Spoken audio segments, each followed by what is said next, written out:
Hey guys, what's up? My name is Sean Wayne and today pag-usapan natin itong confidential fund ng Department of Agriculture. Ito actually guys, nakakatawa lang to. Hindi naman to something na ikaiinis nyo. Pero matatawa na lang kayo. Kasi kanina pa guys, nagbabatuhan itong si Senator Villar at si Senator excuse me, si Senator Idel Raffy Tulfo, no? Ayan. Pakinggan muna natin itong first part. Actually, there is an extended part here. So, tinanong nga ni Idel kung merong confidential fund ang tawag dito, ang Department of Agriculture. Ang gusto niya is pa-realign naman dahil hindi daw dapat meron confidential fund ang DA. Anyway, alaga, pag-usapan natin. We have 50 million for 50 million. Wait. May confidential fund? Meron? we have 50 million for 50 million. for the Department of Agriculture solely for enforcement Saan and po? smuggling. Smuggling. So bakit kailangan niyo pa po confidential fund kung smuggling pinag-uusapan? Nandiyan naman po ang Bureau of Customs na meron din I don't know, it's confidential fund. given to us, Mr. Senator. Actually, hindi ko rin naman, let's be fair with Idol naman. Para magtanong siya ng ganyan, tapos sasagutin ko siya ng ganyan. I don't know kung nabubwisit lang din tong kausap din sa kanya. Para sabihin na, I don't know. It's very impossible that he doesn't know. Diba? It's very impossible he doesn't know. Maybe he's not in the mood to explain or it's just that ayaw na lang niya mag-explain lalo-lalo na when it comes to Raffy Tulfo. So if surrender nyo na lang po at ibigay nyo lang po sa ibang mga agency na nangailangan talaga tulad ng Coast Guard, siguro kailangan natin dahil palaging nagkakaproblema tayo sa West Philippines. Pasagutin mo sila yun. Hindi ma'am. According the enforcement agency against smuggler and cartel and would be coming from the law enforcement agency, not from Yeah, but DA. let me ask. Kasi yun ang sinabi niya po na 50 million daw binigay sa kanya. Kung binigay sa inyo, hindi pala kailangan, solid nyo na lang. Well, dito may point si Idol, no? May point si Idol dito. Sasabihin nyo sa kanya, wala pala, hindi nyo kailangan, di ba? So, bakit hindi na nga lang ninyo ipa-realign yan? Pero eventually, kahit si Senator Cynthia Villar na buwisit din sa kanila. Sabi mo sa No, enforcement but we have agency. Asek Layog to. Okay, you explain Asek Layog. Yes, sir. Nung lumabas yung NEP, sir, they allocated 50 million confidential fund to be dedicated sana dun sa surveillance operation for anti-agricultural smuggling operations, sir. And nandiyan naman po yung PNP, nandiyan yes, naman po yung Customs. yes, sir. Well noted po yung So solid nyo na lang yung confidential fund, yung kailangan yun. Hindi ko maintindihan kung bakit takot na takot to kay Raffy Tulfo, itong mga taga-DA, o dahil lang nakita na nila kung paano pinahiya yung isang kasama nila. Tapos, nung wala na si Raffy Tulfo, mega explain naman tong si Asek. My Yes, God. Idagdag nyo lang sa Coast Guard siguro kung sa mga taga-military natin. yes, sir. Diba? Panay, yes sir. Yes sir. Kanina pa. Buti pa si Senator Cynthia Villar. Oh my God.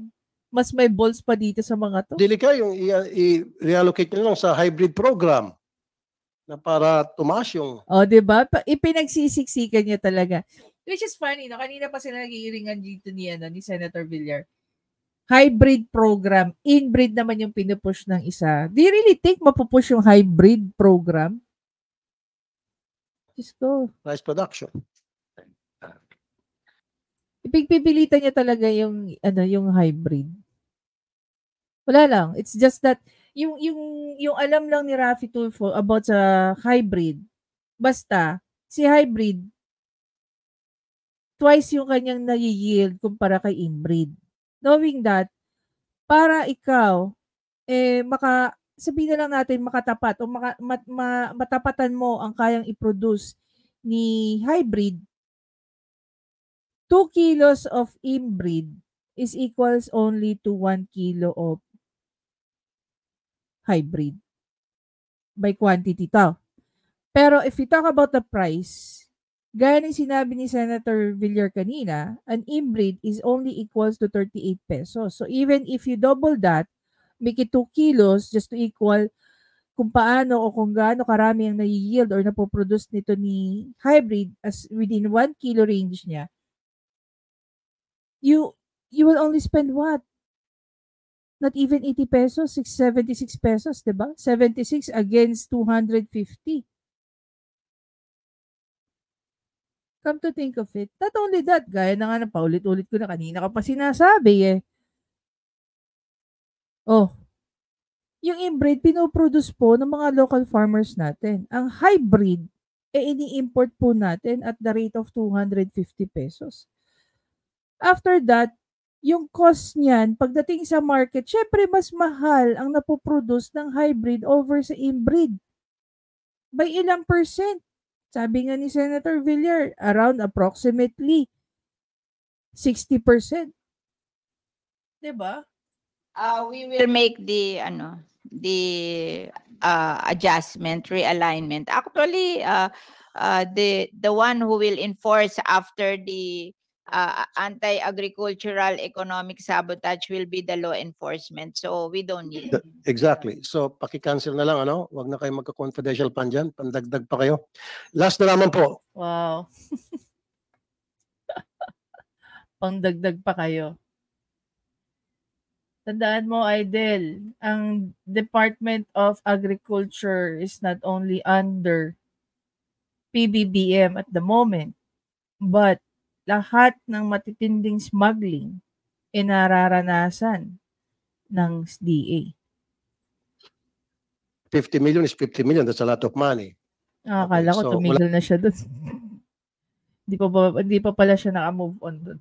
Tama kayong paggagamitan. So, solid nyo na lang. I-realign na lang daw, sabi ni Madam Chair. Mr. Chair, Okay. Madam Chair, because when he reported to us, he presented something that I think the department needs. So maybe request him to Buti pa to.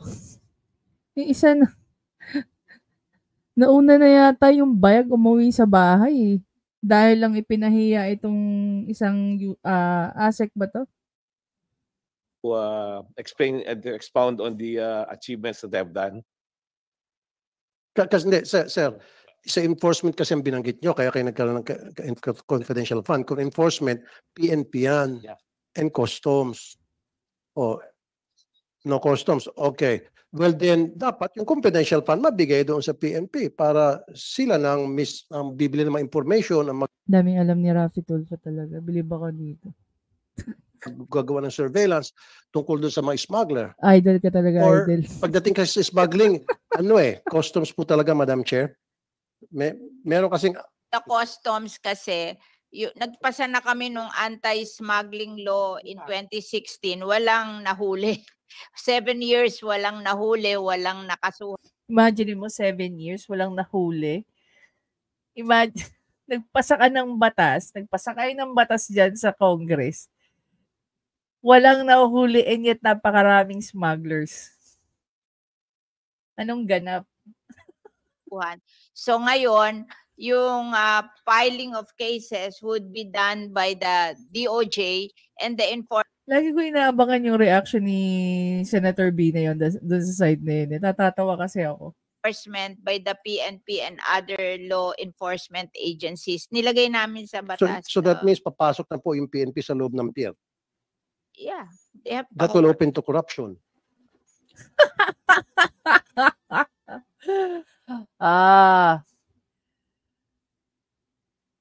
At least before, wala yung BOC, wala silang nahuli. 7 years. Wala po tayong napakulong na I agree. for 7 years. So siguro po, Pero hindi Imaginein mo, inassume mo kaagad na yung mga pumapasok na pulis sa loob ng pier, corrupt. Maniwala kayo sa hindi. Ultimo yung dinadaanan. Halimbawa, yung truck lalabas galing pier. Alam nyo ba na pati yung mga dispatcher doon nilalagyan? Puro kayo pulis? Grabe naman. Sama-sama ng tingin. Pinasasama ni Idol talaga sa mata ng mga tao ang ng mga pulis.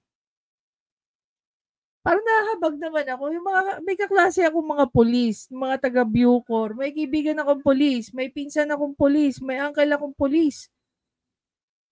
mga kamag-anak ko pulis. Ultimo yung balain ni Senator Cynthia Villar is dating PNP chief, police. Diba? Yes, nag-agree naman ako doon na meron naman mga tiwaling pulis, pero hindi lahat ng pulis. Hindi naman purely PNP, basta they call it the Enforcement Council. The enforcement group and the ano tawag dito, filing of cases would be the DOJ, and the enforcement would be the enforcement group, and then yung policy would be done by the different department. It's in the law. I know, We have passed it in the law. Nakapa- We have finished it. Oo. maybe Nag-amendment lang ang minority. sa amendment. Oo. Okay, sige po, ako po yung magagawa ng amendment din. Wow, siya daw gagawa ng amendment.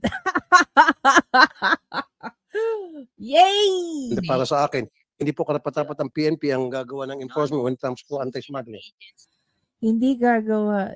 Grabe talaga, no? Laki ng problema nito at issue nito sa mga pulis. Diyos ko, Lord. Hindi lang Kasi po in the past may experience na po na nalubog lang po sa korupsyon nung pinanghimasukan yung PNP, ginamit po ng Presidential Anti-Smuggling Group. Nandun po yung PNP, nagkagewang-gewang, lumakas lalo yung smuggling kasi yung mga pulis, hindi naman po sanay yung pag-iimbestiga sa smuggling, ang sanay po pulis to solve crime. Sinasign lahat sa Alam mo, here's the thing, huwag nating mamaliitin yung mga pulis na yan. Right now, as we speak, I have a friend, under training po siya. No? Shoutout sa'yo, Ate Arabel.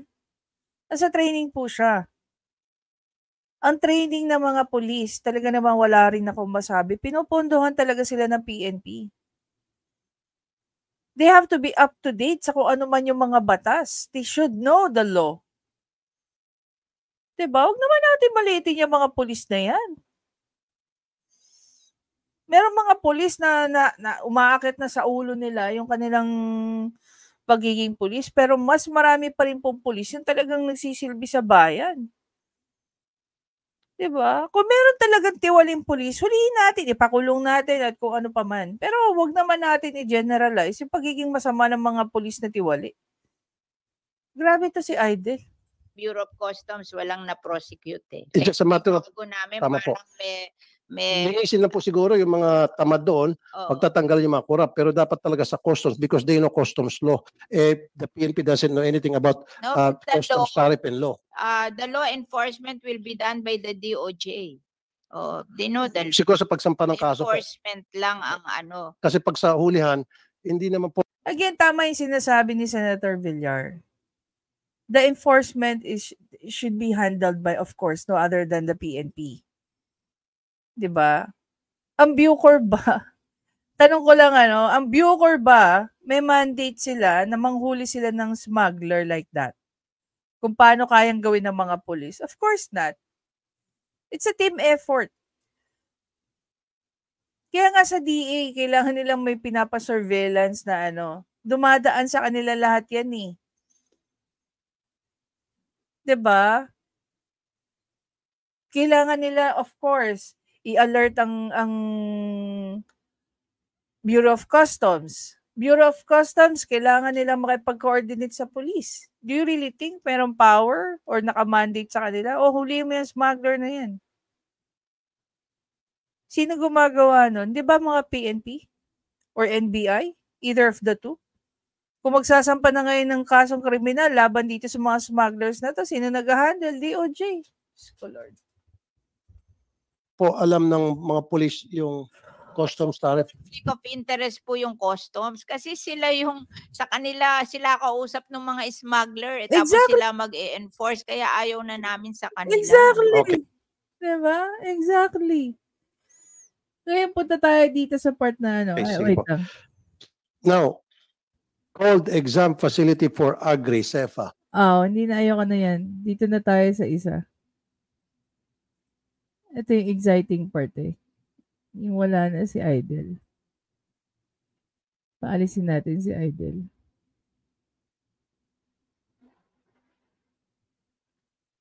Ito may sinabi rito si Mami. Dali. Alam ko itong part na to. Si Senator Hontiveros Chair? nandito. Pakinggan niyo mabuti kung paano si Senator Hontiveros magsalita. Senator Risa, customs po ang nakakaalam dito sa operation po ng yung smuggling ng Ito yata yung binastos niya ni Idol. rice po. So I don't know if BPI or ASEC Layug would know any of this information, but Salamat, Yusek. So, Madam Chair, pwede kayang tanungin si ASEC Layug dahil DA ang primary stakeholder dito. Imposible namang walang alam or walang ipinaalam ay yung law enforcement sa department. Yes, Madam Right Chair. now, ma'am, we are coordinating with the Department of Justice dun sa final na cases ng DOC regarding dun sa 4 na milling company na suspected of smuggling yung ma'am, yung nahulihan ng smuggled rice during the past few weeks. Smuggled rice po o smuggled palay? Tapos imimil nila? Smuggled rice, ma'am, ang nakita, ma'am. Alam nyo na po ba from DOJ kung ilang tonelada nire-represent itong 4 na kinasuhan na? Actually, kahapon lang po kami nagkausap ng DOJ and we're working on it right now, ma'am.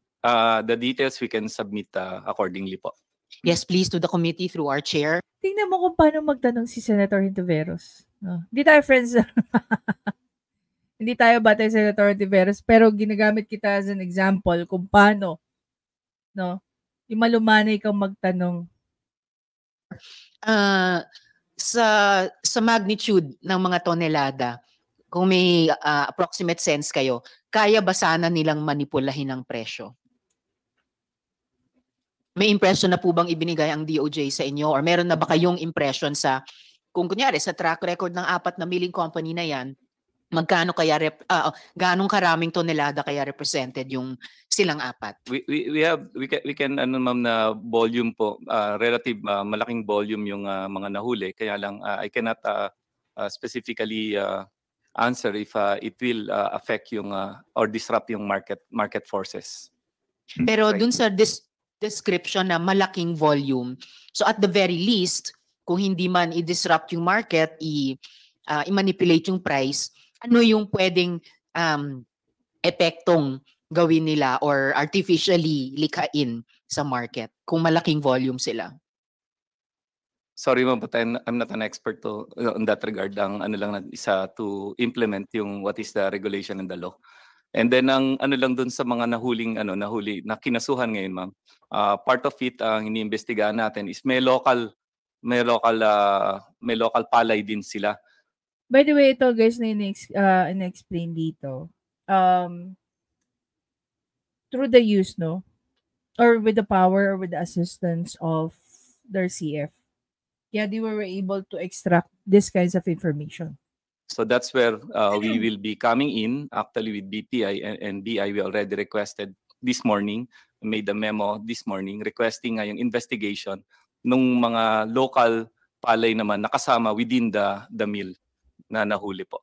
Interesting po yon, yung local palay. Mamaya may iba pa akong mga tanong kaugnay niyan. Pero lastly, ASEC Layug, dito sa unang tanong ko, sa tingin nyo ba or sa tingin ba ng DOJ, may mas malaki pang isda or mga isda na hindi pa nahuhuli? We are into that ma'am, track. We are still investigating. So it will be premature for me to outright make a comment on that. But be rest assured that we are investigating some more and digging deeper kung nasa ng network na to. Thank you. Salamat po. And as you dig deeper at inaalam nyo yung extent ng network na ito, I hope that will be part of the information you will furnish through our chair to the committee. Yes, ma'am. Ma'am, if I may, Yes, sa Madam last topic, Chair. sir, ma'am, about Madam Chair, about the confidential fund.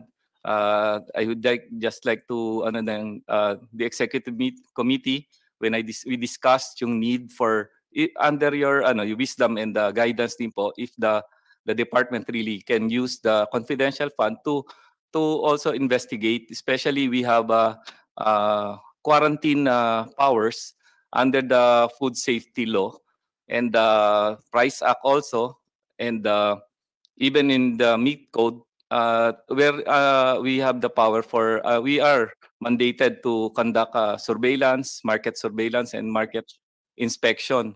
And also yung sa mga imports natin, si ma'am, nandyan tayo. So may mga quarantine na powers po ang mga FSRA natin, Food Safety Regulation. Bakit kanina nung kaharap niyo si Idol, hindi niyo sinasabi yan? Diba? O dahil ayaw na rin nilang ayaw na rin nilang mapahiya. Gaya ng pamamahiyang ginawa ni Idol dun sa isang ASEC ba yun? Agencies ASEC, like BAI, BPI, and BIFAR, and also NMIS na will also need sana some support para naman mapatibay natin yung mga surveillance operation and ma-reinforce po itong mga accomplishment na nasimulan na rin ng DA po. Actually, yes, Madam Chair. I just want to comment that Ayan. Ito na yung exciting part. Ito na yung magandang part, guys. if Senator Tulfo will make a big issue out of it, you just follow him in what you will do with the 50 million. I don't want to be answering Senator Tulfo because of your 50 million allocation. You be creative and give him the benefit of having that 50 million realigned. Ako, that's my opinion. I'm just being practical, di ba? Salamat, Madam Chair. Actually, hindi ko rin naman balak itanong yung confi funds ng DA. No? Pero since you have the advice already from the chair herself, I can only suggest you follow her advice. Senator Risa, asawa mo kasi police before. So you understand those confidential funds. But if they will make a big issue out of it, we don't need that. And of course, ang PNP naman isa sa mga... But because you're gonna make a big issue out of it, we don't need that. No? Siguro nga malaki talaga ang nagiging contribution, guys, ng CF Fund, lalo-lalo na sa mga ganitong klaseng, I remember hearing this from Teacher Mark. Teacher Mark, kung napapanood mo to, correct me if I'm wrong. Isa sa mga nabanggit niya na siya nga, sinasuggest niya na magkaroon, o gusto niyang bigyan ang DMW ng CF. Come to think of it, guys, gusto niyang paimbestigahan yung mga illegal recruiter. Guys, ang mga illegal recruiter, nagpapatakbo lang yan ng isang tao. 2 tao kada probinsya nagre-recruit noon. Magkano lang ang loss mo dyan? Wala. Excuse me. Pero dito, sa usapin na to, imagine mo kung ilang bilyon, ilang milyon ang nawawala, hindi lang sa taong bayan. Pero nakita niyo naman yung effect ng mga smuggler sa atin. Tumataas ang presyo ng bilihin, hindi nagbabayad ng mga tamang buwis. Ang daming losses natin. Tapos papatanggal mo yung CF ng lumalaban din yan sa mga smugglers. Do you really think hindi kumukuha ng permit itong mga to sa DA? May mga permits din, guys, na kinukuha sa DA. Diba? Kung merong kakaiba na napapansin ng DA, definitely, magpapalakad na yan ng mga tao nila para sila mismo mag-imbestiga. Makakuha ng mga ebidensya laban dito sa mga smugglers na to.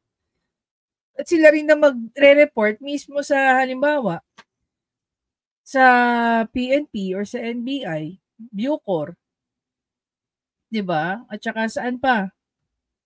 Sa DOJ. Tama rin naman sinabi ni Senator Villar Alam mo, there was this subdivision nga na na-awardan yung tatay ko ng property. Dito yan sa may Katarungan Village sa Muntinlupa. Nagbibiroan kami every time may dumadaan kami. Yung Katarungan Village po na yan. Mahigpit po ang security dyan. Huwag kayong bibiro-biro dyan. Bakit mahigpit ang security ng mga tao dyan? Mga dating justices lang naman ang nakatira dyan. Dating judge ang mga nakatira. Kaya nga Katarungan Village. That project is actually under DOJ. Okay? It so happened lang na isa sa mga nag-finance dyan, isang GSIS. So dahil nga dating mga taga-GSIS magulang ko, kaya nagkaroon sila ng property dyan. Anyway, may mga areas doon na pag magaganda yung mga bahay, Taga-immigration yan. Taga-ano. Kasi ano doon nga iba't ibang agency. Taga-Bucor yan. Ba? Hindi ka na magugulat pag ganun kagaganda yung mga bahay. Pero pag mga pangit na yan, mga taga-GSIS na yan.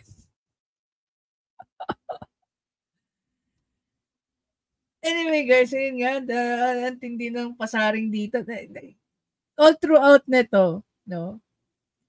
Hindi ka na rin magtataka bakit hirap na hirap si Idol na magpalusot ng mga bills niya.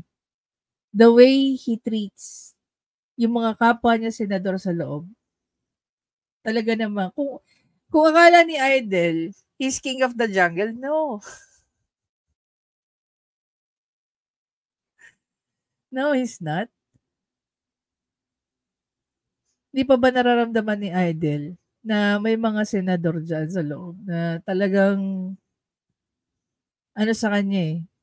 Imaginein mo kapwa ito na lang guys, no? Sample. Best example ko sa inyo si Senator Jinggoy.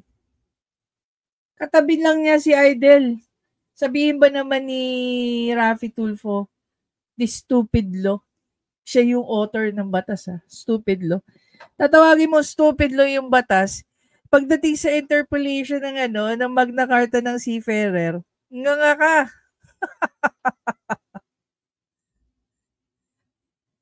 Samantalang eto nga sinabi na ni Senator, sinabi na ni Idol, the stupid yun law, katabi niya nga lang si and yet, pinigyan pa rin siya ng certain form of respect. Samantalang yung ASEC ng DA, grabe. Di ko kinaya. Level up. Alam mo yung mga ugaling ganito ni Raffy Tulfo? Ito yung mga nakikita ko sa squatters area. Ito yung mga tinatawag natin na mga walang pinag-aralan. Mga hindi na palaki ng maayos. Ugaling basura. I don't know. What else? What else? No? Ano pa ba tawag niyo sa mga magagaspang na ugali? Nawa ako sa mga taong pumupunta dyan sa Parang kahit sila, wala naman silang ginagawa, pero nababastos sila ni Raffy Tulfo. Sobra. Nakakababa ng esteem yung ginagawa ni Raffy Tulfo, yung pagtuturing ni Raffy Tulfo dito sa mga taon to. Anyway guys, again, maraming salamat. Please don't forget to subscribe, like, and comment. I-share nyo na rin. And definitely, mag-comment na rin kayo. Kayo ba, tama ba yung ginagawa dyan ni Raffy Tulfo? Well, of course, alam ko naman na yung sagot. Pero dito sa ginawa niya sa DA, dito sa confidential fund, nag-agree ba kayo kay Senator Cynthia Villar? Kung gagawin lang namang malaking issue ni Raffy Tulfo, wag na lang, sayo na lang. Kumbaga sabi nga nung iba, isaksak mo yan sa baga mo.